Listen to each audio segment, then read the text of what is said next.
Hello friends, welcome to my and learning classes.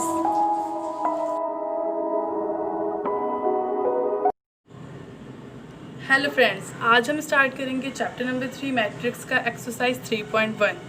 So let get started guys. Exercise 3.1 का जो question number 1 है, जैसे कि वो मैंने नोटबुक पे नोट डाउन कर दिया है।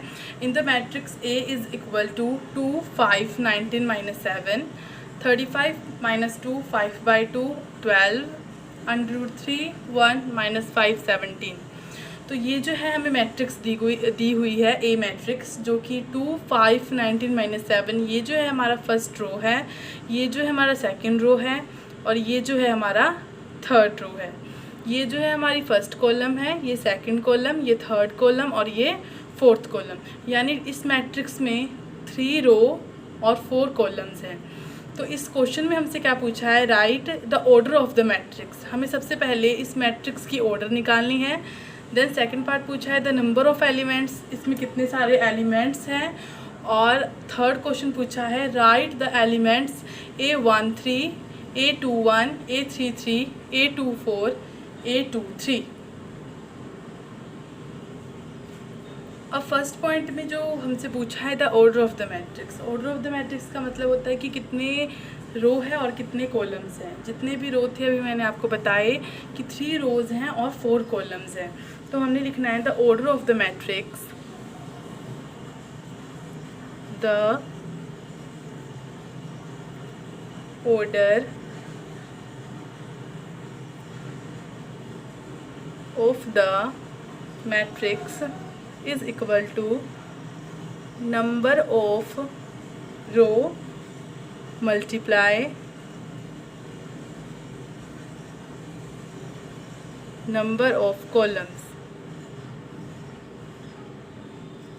यानी जितने भी रो हैं और जितने भी कॉलम्स हैं उनको मल्टीप्लाई कर देंगे तो हमारे पास जो है ऑर्डर ऑफ द मैट्रिक्स निकल जाएगा। यानी 3 रो थे तो 3 × 4 जो थे वो कॉलम्स थे। इस तरीके से ऑर्डर ऑफ द मैट्रिक्स जो है वो निकल जाएगा। देन अब हमसे पूछ रहे हैं सेकंड में क्या पूछा है, the number of elements. Number of elements क्या है, तो नंबर ऑफ एलिमेंट्स कुछ नहीं करना है। इसका सेकंड पार्ट में भी लिखना है the number of elements is equal to 3 × 4।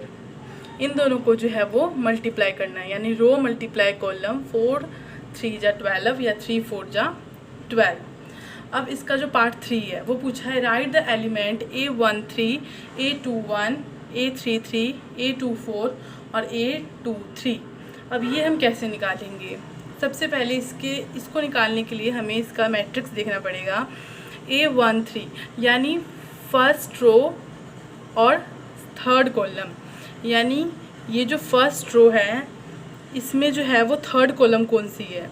ये फर्स्ट रो में थर्ड कॉलम ये वाली है, तो फर्स्ट रो का थर्ड कॉलम क्या है 19। तो A13 जो कितना आ गया है 19, यहाँ पे लिख देंगे।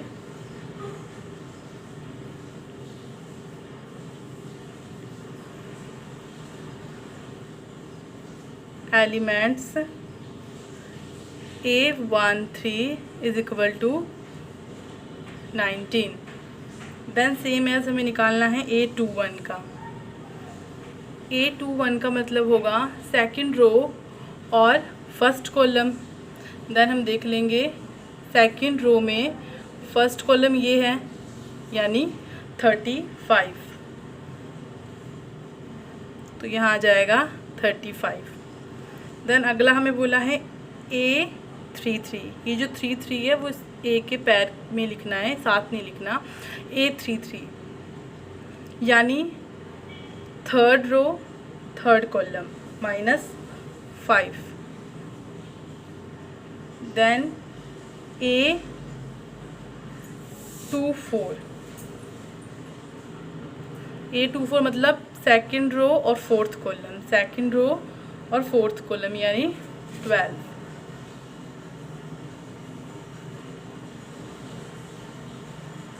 उसके बाद लास्ट वन रह गया है A23।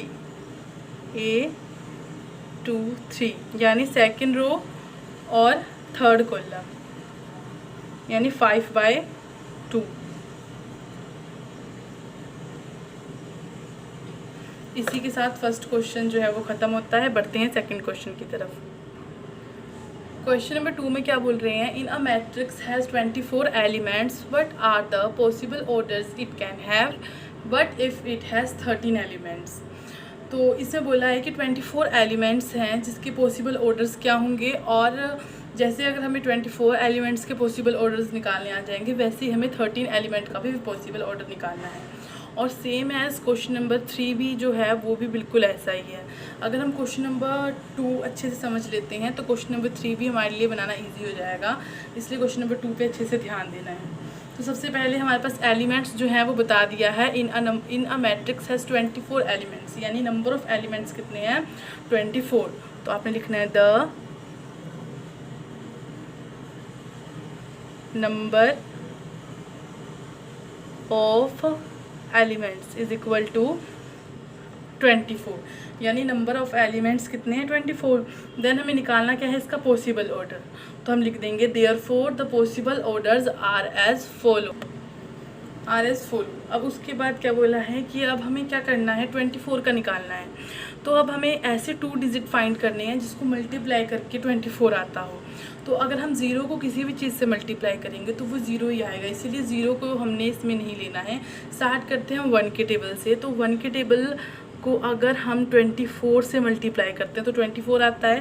तो एक पॉसिबल ऑर्डर हमारे पास हो जाता है 1 × 24। देन 1 के बाद कौन सा टेबल आता है, 2। 2 को हम किससे मल्टीप्लाई करेंगे, जो 24 आए। तो 2 को हम 12 से मल्टीप्लाई करते हैं तो 24 आता है। देन हमारे पास बचता है टेबल 3 का। तो 3 के टेबल में हम 3 को किससे मल्टीप्लाई करें, जो 24 आए। तो 3 को अगर हम 8 से मल्टीप्लाई करते हैं तो 24 आता है। देन 3 के बाद 4 को अगर हम 6 से मल्टीप्लाई करते हैं तो 24 आता है। देन 5 के टेबल में 24 नहीं आता है, तो मल्टीप्लाई करने की कोई ज़रूरत नहीं है। देन उसके बाद हम देखेंगे 6 का टेबल। देन 6 के टेबल में आता है 6 4 जा 24। देन 7 के टेबल में नहीं आता, 8 के टेबल में आता है। देन 9 10 किसी के टेबल में नहीं आता। उसके बाद डायरेक्ट ये आता है 12 के टेबल में, 12 2 जा 24। देन 24 अपने ही टेबल में आता है, 24 × 1।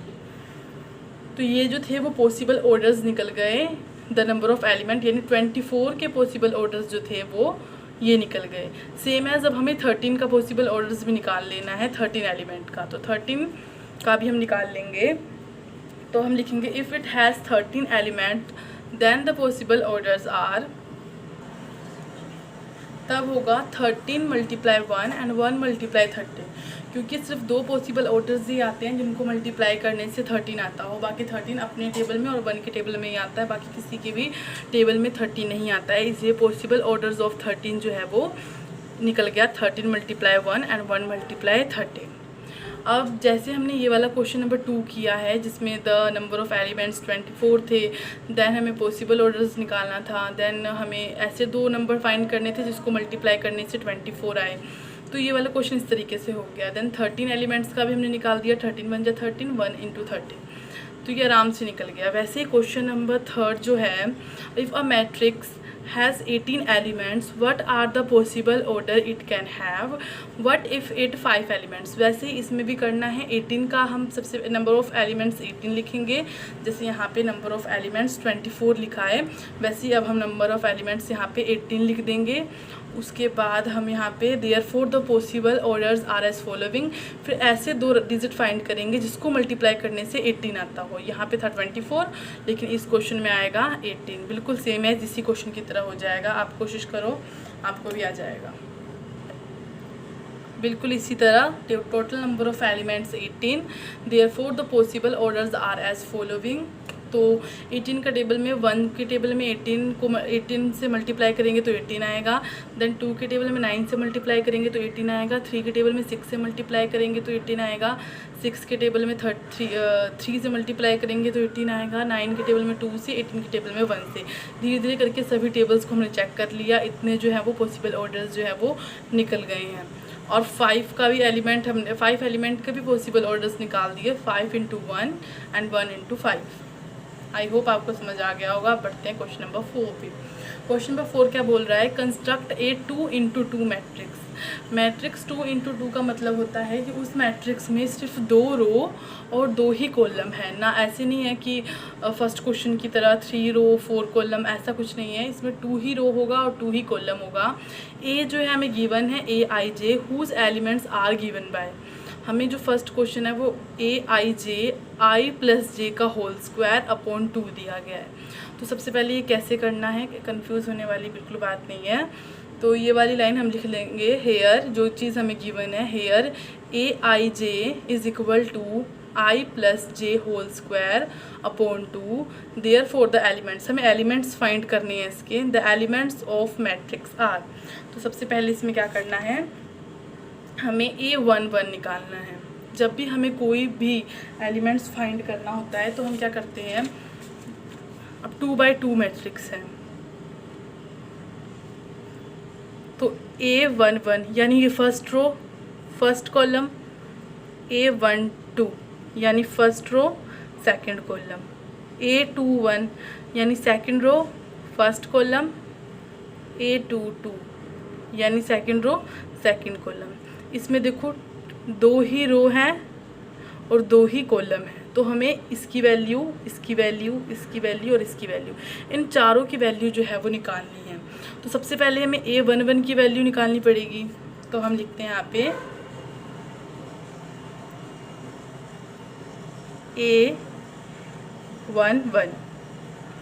तो क्वेश्चन में देखेंगे, अब देखो A के जगह पे हमने 1, I के जगह पे भी 1 लिख दिया और J के जगह पे भी 1 लिख दिया। तो यानी जहाँ पे I है वहाँ पे भी हम 1 पुट करेंगे और जहाँ पे J है वहाँ पे भी हम 1 पुट करेंगे। तो I के जगह पे 1, J के जगह पे भी 1, I के जगह पे भी 1 आ गया, J के जगह पे भी 1 आ गया, whole square upon 2। Then in दोनों को प्लस कर देंगे, 1 + 1 2 का होल स्क्वायर अपॉन 2, 2 × 2 = 4 अपॉन 2, काट देंगे, 2 × 1 = 2, 2 × 2 = 4, यानी A11 की वैल्यू कितनी आ गई है, 2। अब सेम एज A11 निकल गया, अब A12 यानी I के जगह पे 1 और J के जगह पे 2, तो 1 + 2 अपॉन 2 होल स्क्वायर, 2 + 1 3 का whole square upon 2, 3 × 3 = 9 upon 2, 9 upon 2 जो है वो इसका आ गया एलिमेंट A12 के जगह। अब सेम एज A21 का निकाल लेंगे, A21 का कैसे निकलेगा, यानी जहाँ पे I है वहाँ पे हम डालेंगे 2 और जहाँ पे J है वहाँ पे डालेंगे 1। तो 2 + 1 का होल स्क्वायर अपॉन 2, 3 का स्क्वायर अपॉन 2, 3 × 3 = 9 अपॉन 2, यानी A21 की वैल्यू भी निकल के आ चुकी है। अब हम निकालेंगे A22 की वैल्यू, A22 यानी I के जगह पे भी 2 और J के जगह पे भी 2, तो 2 + 2 का होल स्क्वायर अपॉन 2, 2 + 2 4 अपॉन 2 का होल स्क्वायर, देन 4 × 4 = 16 अपॉन 2, 8, काट देंगे, 2 × 1 = 2, 2 × 8 = 16, 8, यानी इसकी वैल्यू जो है वो 8 आ चुकी है। देन अब हमारे पास चारों के चारों एलिमेंट्स 2×2 मैट्रिक्स के एलिमेंट्स निकल गए। तो यहाँ पे हम लिख देंगे, therefore matrix is equal to A11 के जगह पे 2, A12 के जगह पे 9/2, A21 के जगह पे 9/2, A22 के जगह पे 8। इस तरीके से ये क्वेश्चन जो है वो सोल्व हो जाएगा। आप देख सकते हैं हेयर ए आई जे की वैल्यू जो है वो इस तरीके से पुट करते करते जो है मैट्रिक्स हमारी आराम से निकल जाएगी। सिमिलर जो नेक्स्ट क्वेश्चन है वो भी बिल्कुल ऐसा ही होगा, उसको अब करते हैं। सेकंड पार्ट में है A I J is equal to I upon J, और ये वाली लाइन पहले से लिख दी है here A I J is equal to I J therefore the element of the matrix are. इसमें पिछले क्वेश्चन की तरह सबसे पहले हम निकाल देंगे A11। A11 के मतलब I के जगह पे भी 1 और J के जगह पे भी 1, तो डाल देते हैं I अपॉन J यानी 1 upon 1 is equal to 1। Then next A12 यानी I के जगह पे 1 और J के जगह पे 2, तो 1/2। अब A21 यानी I के जगह पे 2 और J के जगह पे 1, तो बड़ी डिजिट 2 है और नीचे जब भी 1 आता है तो उसको कोई वैल्यू नहीं रहती, तो 2 ही आएगा। A22 यानी ऊपर भी 2, I भी 2 और J भी 2, तो 2 से 2 कैंसिल आउट हो जाएगा, बचेगा 1, तो यहाँ पे भी आ जाएगा therefore matrix is equal to, value put कर देंगे 1, 1/2, 2, 1। नेक्स्ट क्वेश्चन भी बिल्कुल इसी की तरह है, वो भी हम अभी कर लेते हैं साथ में ही। Here A I J is equal to I plus 2j का होल स्क्वायर अपॉन 2, और यहाँ पे अब हमने वैल्यू बिल्कुल इसी की तरह पुट करनी है, यानी सबसे पहले हम निकालेंगे A11। A11 निकालने के लिए हमें क्या करना है, I के जगह पे 1 डालना है और J के जगह पे भी 1 डालना है। 1 एज इट इज, 2 1 जा 2, 2 + 1 3, 3 का होल स्क्वायर अपॉन 2, 3 3 जा 9 अपॉन 2, ठीक है। उसके बाद निकल जाएगा A12 यानी I के जगह पे 1 और J के जगह पे 2, 1 प्लस 2 2 का whole square upon 2,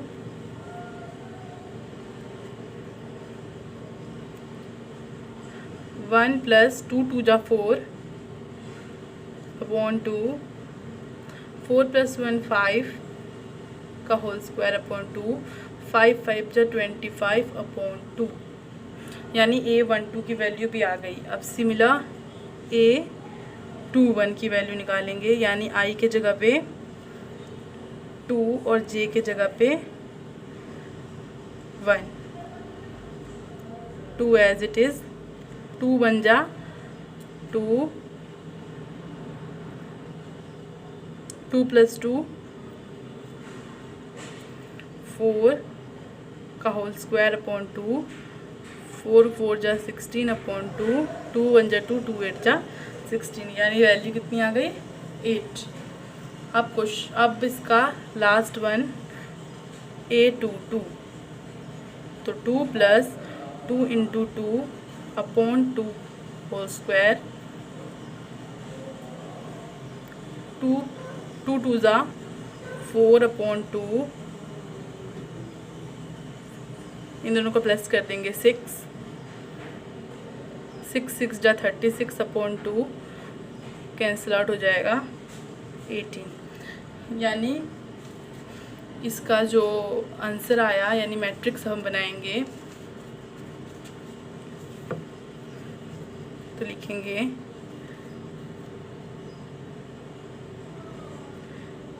therefore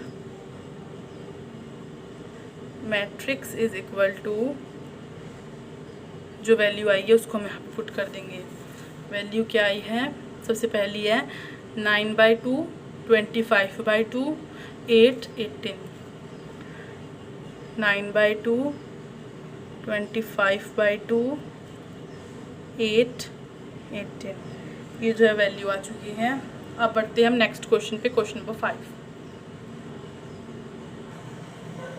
question number 5 जो है वो है construct a 3x4 matrix whose elements are given by, यानी 3x4। इससे पहले वाला जो क्वेश्चन था उसमें था 2x2 मैट्रिक्स, यानी 2 रो थे और 2 कॉलम्स थे, लेकिन इसमें है 3x4 मैट्रिक्स, यानी 3 रो हैं और 4 कॉलम है। जैसे इस तरीके से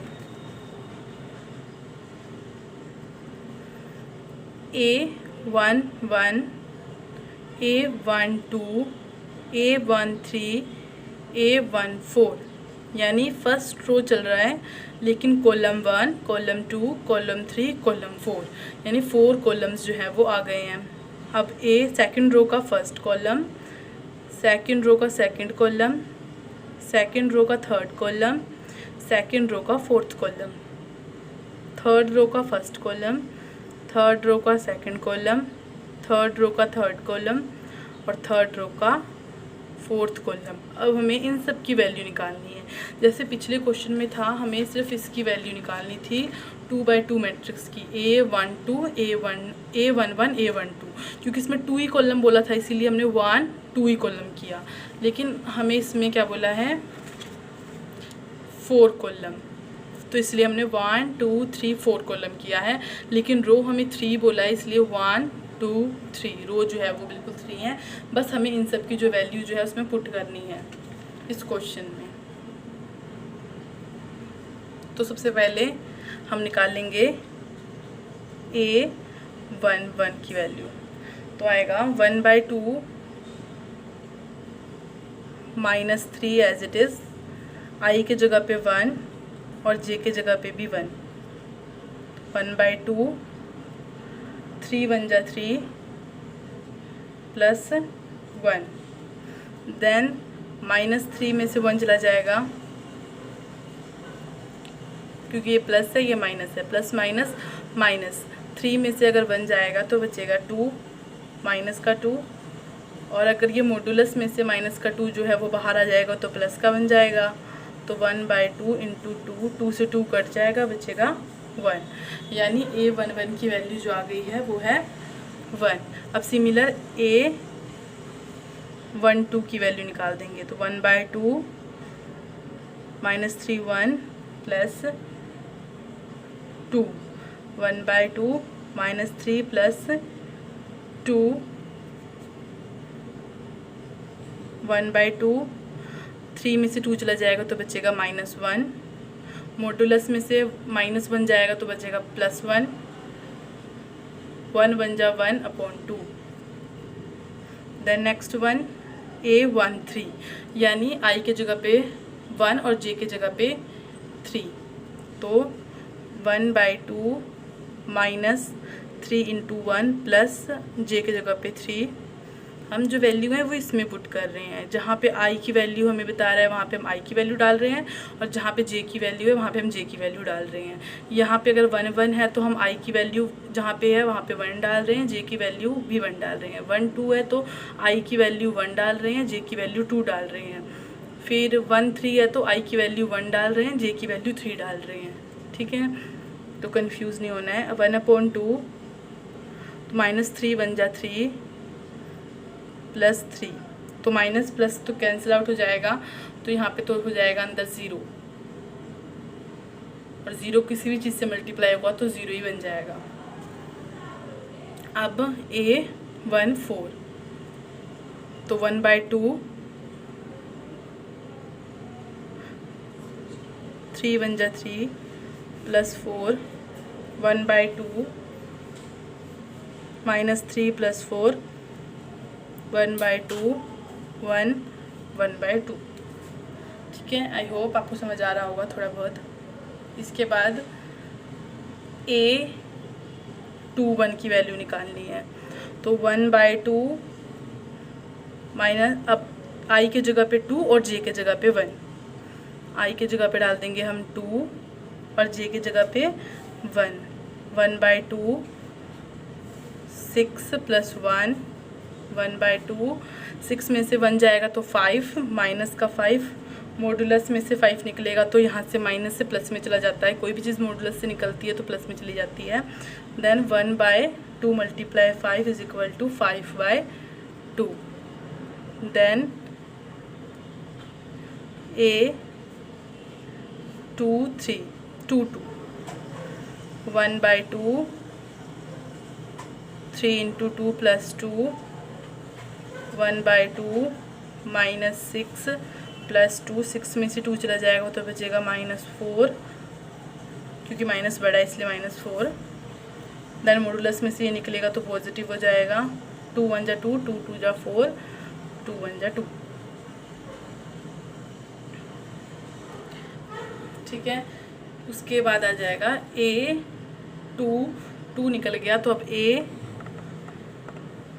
2 3 तो 1/2 -3 2 प्लस 3 1/2 3 2 जा 6 प्लस 3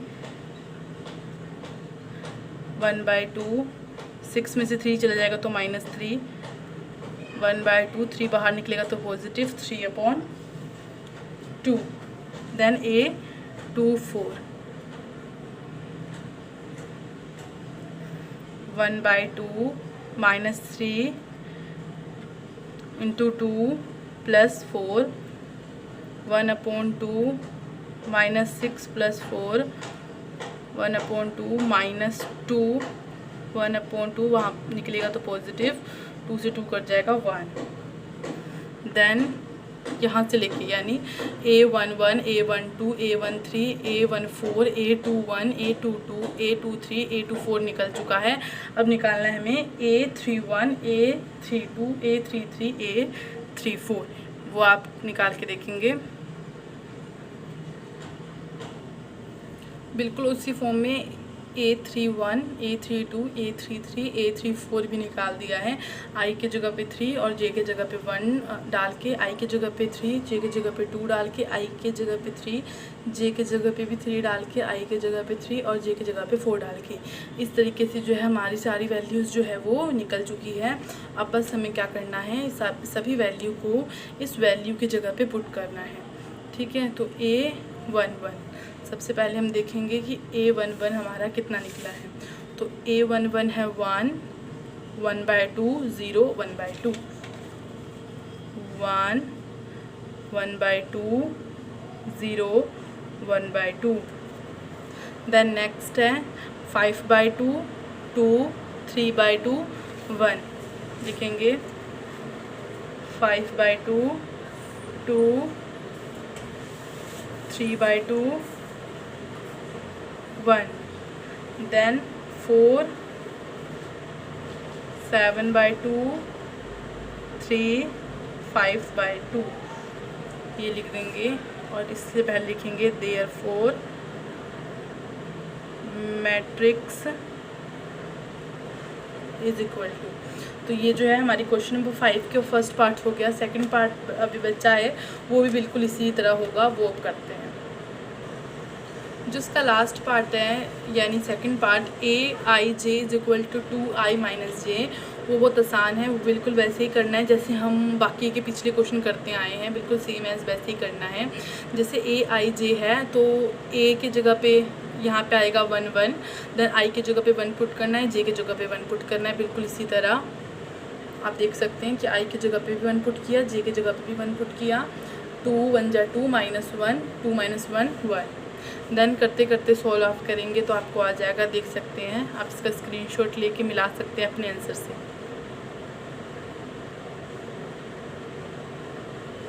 हमने क्वेश्चन नंबर 1 से लेके 5 तक जो है वो कंप्लीट कर लिए हैं।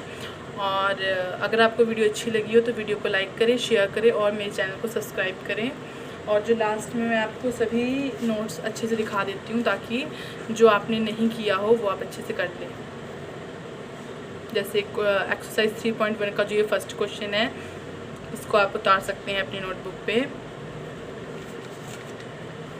देन ये क्वेश्चन नंबर 2, इसका आप स्क्रीनशॉट ले सकते हैं। क्वेश्चन नंबर 3,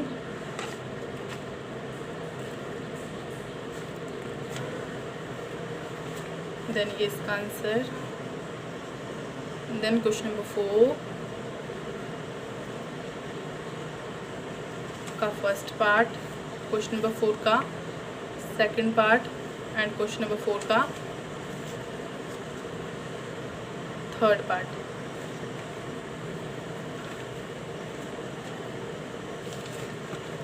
देन ये क्वेश्चन नंबर 5 का फर्स्ट, सेकंड और फर्स्ट पार्ट। आई होप आपको अच्छे से समझ आए होंगे क्वेश्चन। अगर आपको क्वेश्चन अच्छे से समझ आए तो एक लाइक तो बनता है, साथ में ये सेकंड पार्ट भी है।